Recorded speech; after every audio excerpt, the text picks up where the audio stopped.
100K বিল 100K কিন্তু হচ্ছে বলা যায় যে মোস্ট কমন আর বাজেট অ্যান্ড মানুষ যখন পিসি কিনে তখন ঠিকই করে যায় যে ভাইয়া 1 লাখ টাকার মধ্যে একটা পিসি কিনবো। এই 1 লাখ টাকার মধ্যে বেস্ট পিসি কি হবে?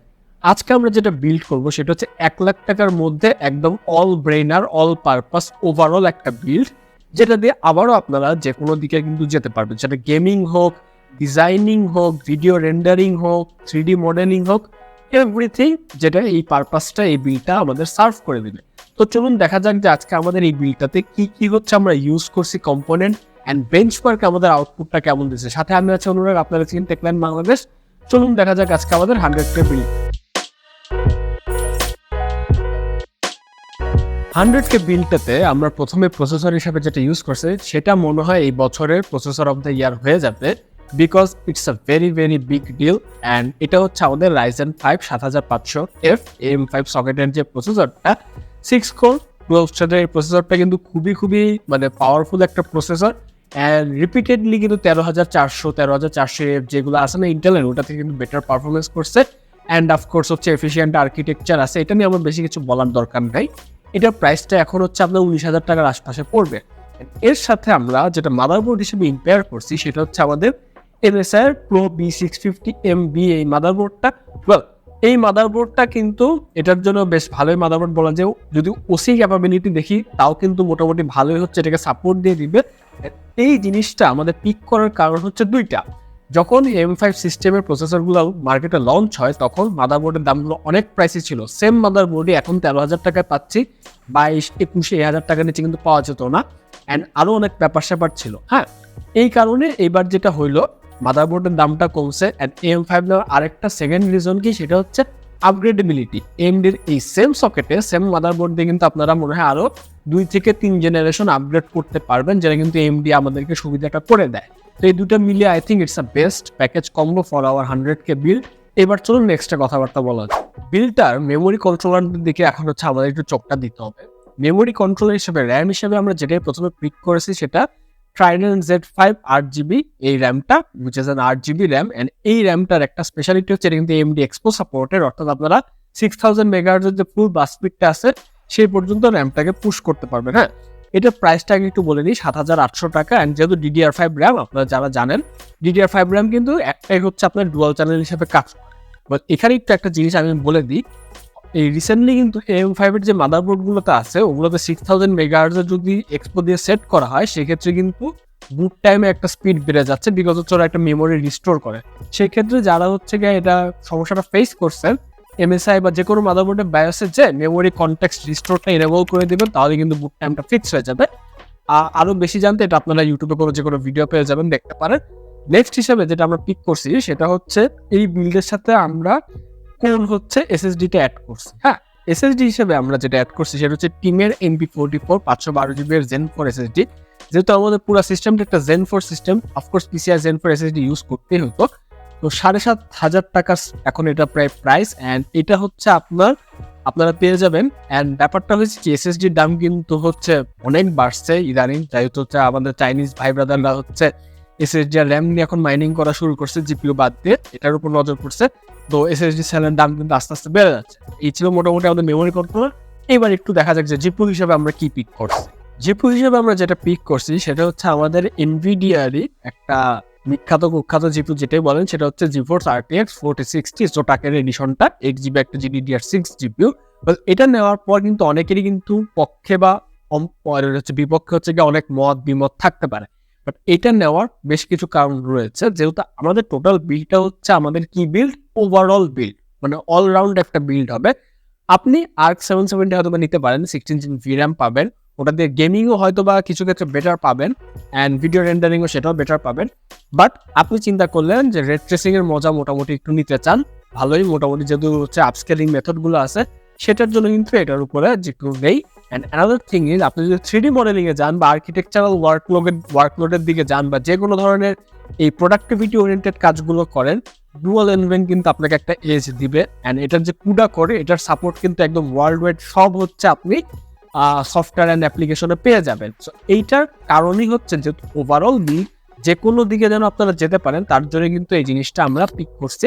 অ্যান্ড যাদের এখনো মনে হয় যে না 4060 আর 3060 12GB মধ্যে 3060 12GB নেওয়াটা হয়তো বেটার হবে, হইতে পারে, এটা নিয়ে ডিবেট আছে, তারা একটু আমাদের 4060 ভার্সেস 3060 ভিডিওটা দেখে আসতে পারেন, মারামারিটা। ওটা আমি লিঙ্কটা আই বাটনে দিয়ে দিলাম, তাহলে আপনারা বুঝবেন কেন আমরা 4060 পিক করছি। যাই হোক, জিপিইউ নিয়ে তো আরো কথা হবে, বেঞ্চমার্ক আপনাদের করে দেখাবো গেমিং টেমিং। এরপর একটু নেক্সটে এটাকে তো পাওয়ার আপ করতে হবে, পাওয়ার সাপ্লাই নিয়ে চলুন কথাবার্তা বলা যায়। পাওয়ার সাপ্লাই হিসেবে যেটা পিক করছি সেটা হচ্ছে ডিপকুলের পিকে 550D এই পাওয়ার সাপ্লাইটা। এই পাওয়ার সাপ্লাইটা হচ্ছে পিক করার কারণ হচ্ছে এটার সব দিক দিয়ে পারফরমেন্সটা বেশ ভালো। এই বিলটা কিন্তু আপনারা অফকোর্স একটা 500 ওয়াটের যদি পাওয়ার সাপ্লাই নেন সেটাতে কিন্তু ভালো মতো চলে যাবে, বিকজ পাওয়ার সাপ্লাইয়ের যে ব্যাপারটা এটা আমি মোটামুটি ক্যালকুলেশন করে ভালো মতো বলি, এই বিলকে চালানোর জন্য 500 ওয়াটের বেশি দরকার নেই। পরে যদি আপগ্রেড করতে চান সেই ক্ষেত্রে আপনারা 600 ওয়াট, 650 ওয়াট বা 700 ওয়াটের সিলিংটা দিতে পারেন, বাট অযথায় সেখানে টাকা নষ্ট করার কোনো মানে নেই। বাট আমি তাও অনেকের কথা চিন্তা করে অনেকে একটা স্কোয়ার মেশ দেখায় যে ভাই ফার্স্ট প্লেয়ার নিব বা 500 ওয়াট নিব শুধুমাত্র, এর থেকে আছে এটাই দেন, 4800 টাকা হচ্ছে এটা প্রাইসটা পড়বে। অ্যান্ড জিপিইউ প্রাইসটা পড়বে হচ্ছে 42,500 টাকার মতো, এটা একটু বলতে ভুলে গেছিলাম। এটা হচ্ছে আমাদের পাওয়ার সাপ্লাই। এবার চলুন একটু দেখা যাক কেসিং হিসাবে আমরা কোনটা পিক করছি। কেসিং হিসেবে আমরা যেটা পিক করছি সেটা আমার পাশে দেখতে পাচ্ছেন ফার্স্ট প্লেয়ারের AR7 এই মডেলটা। এইটা পিক করার কারণ হচ্ছে এটা দেখে আমার প্রথমত ভালো লাগছে, বিকজ এই কেসিংটা আর্কিটেকচার দেখেই বোঝা যাচ্ছে যে এটা একটা ম্যাসিভ এয়ারফ্লোর জন্য জিনিসটাকে বানানো হয়েছে, এন্ড এটা কোনো হোক্স কেসিং না। হ্যাঁ, এটার দামটা একটু বলে রাখি আগে, 5600 টাকার আশপাশে পড়বে। এইখানে যদি আপনার বিল্ড কোয়ালিটি ওয়াইজ প্রথমে বিচার করেন, বেশ ভালো বিল্ড কোয়ালিটি। উপরে হচ্ছে আপনার ম্যাগনেটিক ডাস্ট ফিল্টার দিয়ে নিছে। এটা হচ্ছে যে টেম্পার গ্লাসটা আছে সেটা হচ্ছে এরকম দেখেন আলমারির দরজার মতো, which is a convenient thing. এটাকে চাইলে আপনারা খুলেও রাখতে পারবেন। অ্যানাদার জিনিস যেটা আমার ভালো লাগছে খুব বেশি, ওরা 1 2 3 4 বা 6টা হচ্ছে প্রি ইনস্টল ফ্যান দিয়ে দিছে, এক একটা 240 mm এর। এইটা দেওয়ার কারণে RGB কন্ট্রোল ফ্যান সবগুলো আপনার মাদারবোর্ড দিয়ে সিঙ্ক করতে পারবেন, সমস্যা নেই। অ্যান্ড যদি আমি একটু মাদারবোর্ডের ক্লিয়ারেন্সের কথা বলি, মাদারবোর্ড কিন্তু আপনারা একটা ATX মাদারবোর্ড সহজে আটায় নিতে পারবেন। অ্যান্ড আপনারা চাইলে রেডিয়েটর সাপোর্ট অ্যাড করতে পারবেন 360 mm পর্যন্ত। সর্ব একটা casing, build quality wise very good, look ওয়াইজও ভেরি গুড। অ্যান্ড লাস্টলি ওই যে 6টা ফ্যানের কারণে 240 mm এর এয়ার ফ্লোগুলো কিন্তু খুবই ভালো হবে। তো যারা এয়ার ফ্লো নিয়ে একটু সেন্সিটিভ কেসিং এর মধ্যে, তারা এই কেসিংটা পিক করতে পারেন। আদারওয়াইজ 100K এর মধ্যে আমরা আরো কম কেসিংও যেতে পারতাম, লাইক গেমডি আছে, তেলো C3 মেশ আছে, তারপর হচ্ছে রিভেঞ্জারের হচ্ছে ডাইনামিক বেস ডাইনামিক কেসিং গুলো আছে, তারপরে হচ্ছে আপনার ওই 11 ডাইনামিক কিছু হচ্ছে যে পিসি পাওয়ার আইস কিউবের মতো কেসিং গুলো আছে না, সেগুলো পিক করতে পারি। এটা আমার মনে হয়েছে যে বিল্ডটাকে আপনারা এক্সট্রা রিজিডিটি দিবেন। অ্যান্ড তারপর আমি বলবো কেসিং এটা আপনাদের পার্সোনাল চয়েস, এটা আমরা একটা 5600 টাকা করলাম। তো এই হচ্ছে মোটামুটি আমাদের বিল্ডটা। বিল্ডের বেঞ্চমার্কে যাওয়ার আগে এই টোটাল বিল্ডটা আপনারা ওয়েবসাইট অনুযায়ী যদি যান তাহলে কিন্তু অনেকটাই বেশি পড়ে যায়, বাট টেকল্যান্ডে পুরো বিলটা আপনারা এখন 1,02,000 টাকায় পেয়ে যাবেন, জাস্ট 1,02,000 টাকা সব ব্রাঞ্চে পেয়ে যাবেন। তো এছাড়া আমাদের বিল নিয়ে মোটামুটি কথাবার্তা। এবার চলুন একটু হালকা পাতলা অ্যাসেম্বলির কাজ বাদ আছে সেটাকে চেঞ্জ করে সব বেঞ্চমার্কগুলো দেখা যায়।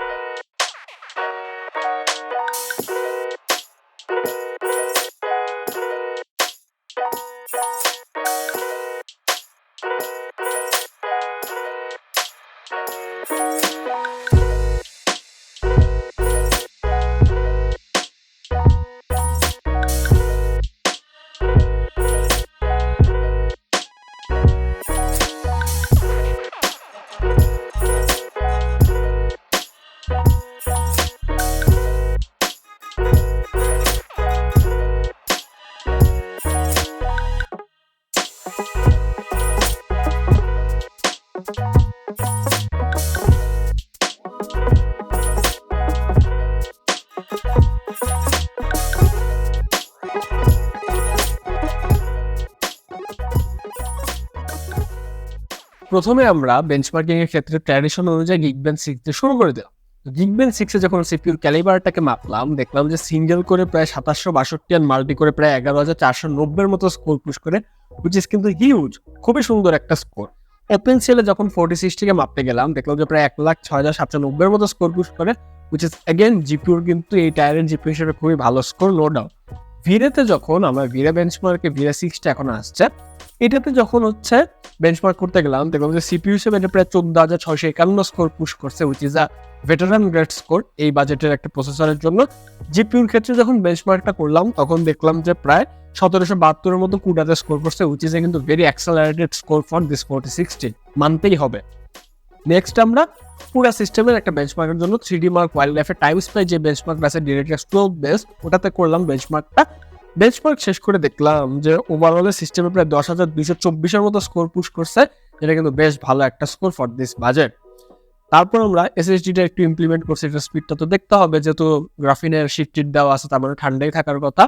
Zen 4 এসএসডিটা যখন বেঞ্চমার্ক করলাম দেখলাম যে রিডে প্রায় 7,222 MBPS এর মতো স্পিড পাচ্ছে, এন্ড রাইটে কিছুটা কম 4,281 MBPS এর মতো স্পিড পাচ্ছে। এটা যদি 5.5 GBPS এর মতো থাকতো তাহলে কিন্তু একদম ওয়ার্থওয়াইল হয়ে যেত, বাট কি আর করবেন, এসএসডি মার্কেট নিয়ে তো জানেনি। এরপর আমরা গেমিং বেঞ্চমার্ক রাখছি। গেমিং বেঞ্চমার্কের ক্ষেত্রে প্রথমে আমরা যেটা দিয়ে শুরু করছি সেটা হচ্ছে একদম লেটেস্ট রিলিজড হওয়া একদম পিএস একটা টাইটেল, হরাইজন ফরবিডেন ওয়েস্ট। যখন আমরা একদম আল্ট্রা প্রিসেটেড যে কোনো ধরনের আপস্কেলিং মেথড বা ফ্রেম জেনারেশন অফ রেখে বেঞ্চমার্ক করছি, দেখলাম যে এটা অ্যাভারেজে 63 FPS and 1% মধ্যে 50 FPS এর মতো মেনটেন করতেছে, which is কিন্তু বেশ ভালোই বলা যায়। হ্যাঁ, যেহেতু অপটিমাইজড গেম অ্যান্ড 4060 মতো জিপিইউ ভালো একটা আউটপুট দিছে। এরপর আমরা সাইবারপাঙ্ক 2077 যখন বেঞ্চমার্ক করলাম আল্ট্রা প্রিসেটে, আবারও দেখলাম যে অ্যাভারেজে 76 FPS and 1% মধ্যে টানা 60 FPS দিচ্ছে। লাস্টে আমরা ওয়াচডগ লিজিয়ন গেমটা বেঞ্চমার্ক করে ফেলি ইউবিসফট স্টুডিও। ওয়াচডগ লিজিয়ন যখন আল্ট্রা প্রিসেটে বেঞ্চমার্কটা শেষ করলাম দেখলাম যে অ্যাভারেজে 83 FPS and 1% মধ্যে 69 FPS এর মতো আউটপুট দিচ্ছে, which is কিন্তু again very very good for this 4060। এটা ছাড়াও কিন্তু আপনারা DLSS 3.5 নতুন আরটি কোরের সাপোর্ট পাবেন।